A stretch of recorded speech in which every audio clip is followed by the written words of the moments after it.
हाँ जी, बिस्मिल्लाहिर्रहमानिर्रहीम, अस्सलाम वालेकुम। आज की वीडियो वॉलेट इनएक्टिव वाली ख़वातीन के लिए जिनका 8171 पे ये वाला स्टेटस है कि आपका वॉलेट अकाउंट इनएक्टिव है। नीचे लिखा हुआ है कि सिम आपने वसूल कर ली है तो 10 दिन गुजरने के बाद अपने अकाउंट की वेरिफिकेशन करवाएं और किस्त वसूल करें। रात मुझे मैसेज आया एक दोस्त का, उसने कहा जी हम किस्त लेने गए हैं रिटेलर के पास, उसने अंगूठे वगैरह लगवा के वेरिफिकेशन की है लेकिन किस्त हमें नहीं दी और कहा है जी कि आप फ़लाँ दिन के बाद आइएगा।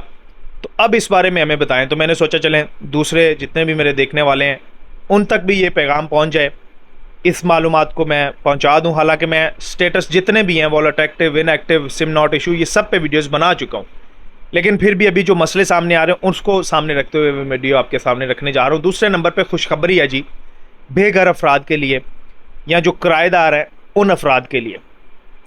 इस वीडियो के अंदर ये दो चीज़ें मैं आपको इंशाल्लाह बताने जा रहा हूँ, कवर करने जा रहा हूँ। मज़ीद आपके कोई सवाल होंगे तो वो भी कवर हो जाएंगे, वीडियो आपके लिए बेफ़ायदा नहीं जाएगी। सबसे पहले वॉलेट इनएक्टिव वाली ख़वातीन के लिए मैं ख़बर दे देता हूँ।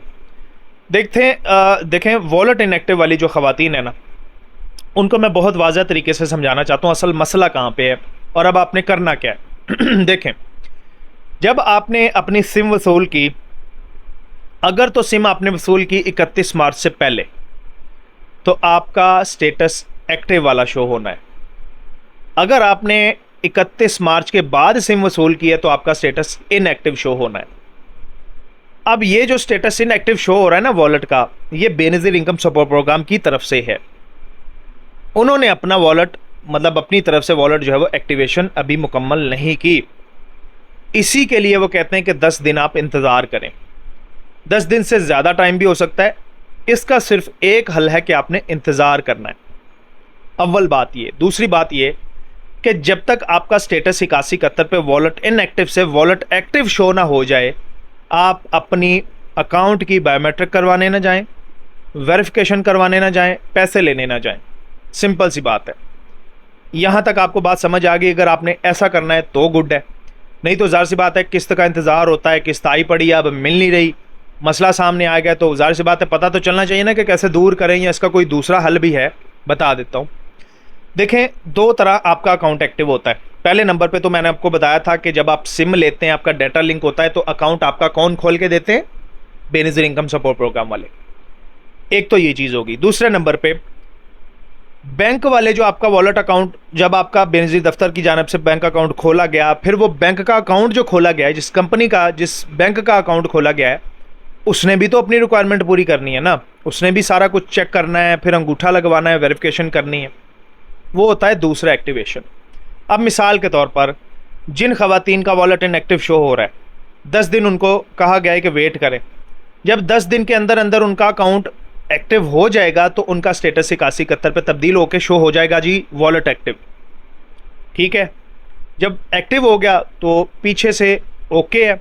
अब आपने बैंक वाला जाके खुद एक्टिव करवाना है अपने अंगूठे के निशान से।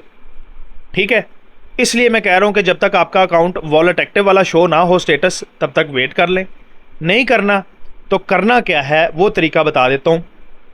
आपने रिटेलर के पास जाना है, अपना अकाउंट नंबर देना है, शनाख्ती कार्ड नंबर देना, आपका अकाउंट सामने आएगा। फैसलाबाद है तो HBL कनेक्ट है ज़्यादातर, या दीगर शहरों के मुताबिक आप अपने मुतल्लिका रिटेलर के पास जाएँ, जाके अपना बायोमेट्रिक करवाएं। आपका अकाउंट वो बायोमेट्रिक करेगा, आपका अकाउंट बैंक की तरफ से एक्टिव हो गया। अब जब बैंक की तरफ से एक्टिव हो गया तो बैंक वाला काम तो आपका हो गया मुकम्मल। अब सिर्फ आपका काम रहता है जो बेनज़ीर इनकम सपोर्ट प्रोग्राम की तरफ से है वो वाला।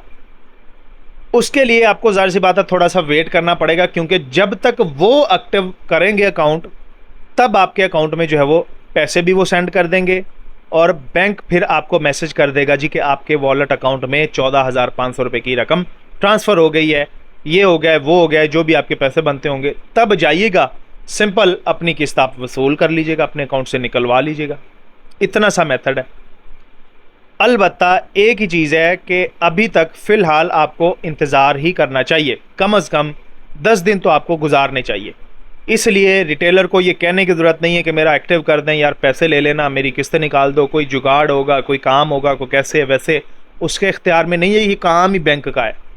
उसके जो इख्तियार में सिर्फ वो आपकी वेरिफिकेशन कर सकता है, अंगूठों के ज़रिए वो कर देगा, उसके बाद उसका काम ख़त्म। अब बेनज़ीर इनकम सपोर्ट प्रोग्राम वाला जो काम होगा वो तो दफ्तर वालों नहीं करना है ना, वो तो बेनज़ीर इनकम सपोर्ट वालों नहीं करना है। जब वो किस्त भेजेंगे आपके अकाउंट में आ जाएगी, बैंक आपको शो करवा देगा, मैसेज आ जाएगा कि आपके अकाउंट में इतने पैसे ट्रांसफ़र हुए हैं, तो वो पता चल जाएगा आपको, जाइए चुप करके किस्त निकलवा लाइए। तो ये होगा स्टेटस वॉलेट इनएक्टिव वाले अफराद के लिए। दूसरे नंबर पे ये चीज़ है कि जो बेघर अफराद हैं उनके लिए खुशखबरी है जी। सिक्योरिटी एंड एक्सचेंज कमीशन ने बाकायदा तजवीज़ दी थी वज़ीर-ए-आज़म पाकिस्तान को, वफाकी हुकूमत को, और फिर उसके बाद ये तजवीज़ मान ली गई है और अब बेघर अफराद के लिए मज़ीद आसानी पैदा की गई है कि पहले मिसाल के तौर पर पाकिस्तान के तमाम बैंक कर्ज़ा देते थे घर बनाने के लिए, जिसमें 1 करोड़ रुपए तक कर्ज़ा आप ले सकते हैं, अभी भी दे रहे हैं, ठीक है। 20 सालों की मुद्दत के लिए दे रहे हैं, यानी 20 साल में आपने अपनी किस्तें वापस करनी है, ठीक है। तो जितनी आपकी सैलरी है, जितना आपका बिजनेस है, जितनी आपकी आमदनी है, उसके मुताबिक बैंक फिर आपके लिए कर्ज अप्लाई करेगा, अप्रूव करेगा, और फिर आपकी किस्त बनेगी और आप 20 सालों के अंदर अंदर उस किस्त को अदा कर सकते हैं। पहले 10 सालों में सिर्फ 5% मार्कअप है, ठीक है, बहुत कम मार्कअप है। उसके बाद 10 साल जब गुजरेंगे फिर अगले 10 साल में मार्कअप रेट बदलेगा। नहीं तो अगर आप 10 सालों के लिए कर्ज़ा लेते हैं तो मार्कअप सिर्फ 5% रहेगा। 20 सालों के लिए आप कर्ज़ा ले सकते हैं, 1 करोड़ रुपए तक आपको कर्ज़ा मिल सकता है। और अब जो मैं आपको खबर दे रहा हूँ ना कि ये माइक्रो जो फाइनेंस बैंक है, इसके हवाले से तजवीज़ दी थी सिक्योरिटी एंड एक्सचेंज कमीशन ने कि इनको भी बोलें कि कर्ज़ा दें, तो अब उन बैंक को भी इस प्रोग्राम में शामिल किया गया है। मिसाल ये HBL माइक्रो फाइनेंस बैंक है, तो आप यहाँ से भी ये कर्ज़ा हासिल कर सकते हैं और ये 50 लाख रुपए तक आपको कर्ज़ा दे सकते हैं। तो इसमें सबसे पहले कुछ ज़रूरी चीज़ें थी वो मैंने सेव कर रखी हैं, मैं आपको दिखा देता हूँ कि ये बहुत अच्छी स्कीम है। जहाँ तक मैं इसके बारे में रिसर्च कर रहा था तो मुझे लगा कि ये स्कीम के बारे में मुझे आपको बताना चाहिए। तो इसकी खसूसियात सुन लें। 10 मरले तक आप घर जो है वो बना सकते हैं, ठीक है। फ्लैट है तो वो 1500 मुरब्बे फीट तक बना सकते हैं। कर्ज आपको 10 मिलियन रुपए तक यानी 1 करोड़ रुपए तक मिल सकता है, और छोटे बैंक आपको 50 लाख तक कर्जा दे सकते हैं। इसमें जो है वो इंटरेस्ट 5% है, यानी पहले 10 साल तक आपको ये भी सब्सिडी मिलती है कि सिर्फ 5% आपका मार्कअप होगा, इससे ऊपर नहीं जाएगा।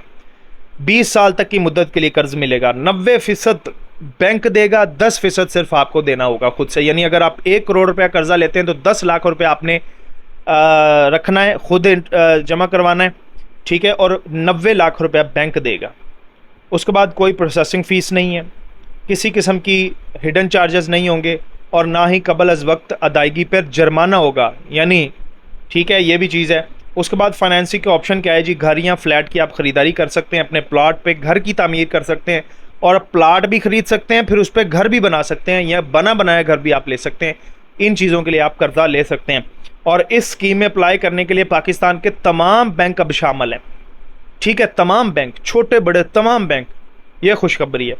उसके बाद अहलियत का मयार जान लीजिए जी, पाकिस्तानी शहरी हो, शनाख्ती कार्ड आपके पास मौजूद हो, आपके नाम पर पहले से कोई मौजूद घर या जायदाद नहीं होनी चाहिए।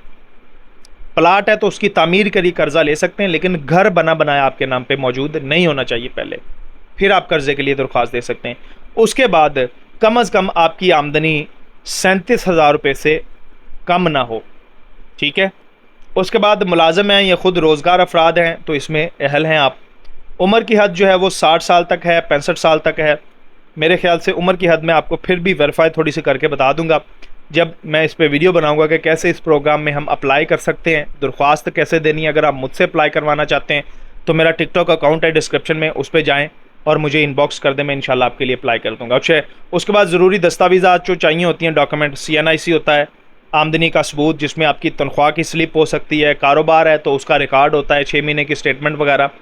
बैंक स्टेटमेंट मैं आपको ऑलरेडी बता चुका हूँ। जायदाद के कागजात अगर हों तो ठीक है, और मुकम्मल दरख्वास्त फार्म और रजामंदी और अंडरटेकिंग फार्म, ये आपको बैंक प्रोवाइड कर देगा।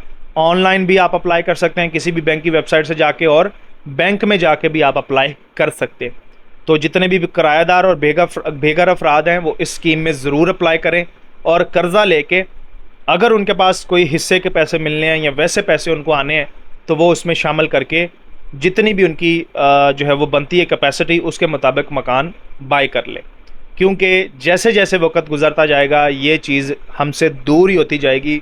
और अभी तक हमारा ये ख्वाब है कि मकान बन जाए, मकान बन जाए, लेकिन ये अल्लाह ताला की तौफीक होती है कि मकान बन जाता है। तो इसमें थोड़ा बहुत किरदार आपको ख़ुद भी अदा करना पड़ेगा, कोई भागदौड़ करनी पड़ेगी, तभी जाके ज़ाहिर सी बात है कुछ वसूल होगा। थोड़ा सा एक्स्ट्रा टाइम देना पड़ेगा, एक्स्ट्रा काम करना पड़ेगा, तब हालात बेहतर होंगे। बाकी अल्लाह आपके लिए आसानियाँ करे, सब के लिए अल्लाह ताला आसानियाँ करे, हामी व नासर हो अल्लाह पाक सबका। इंशाअल्लाह अगली वीडियो में मुलाकात करेंगे।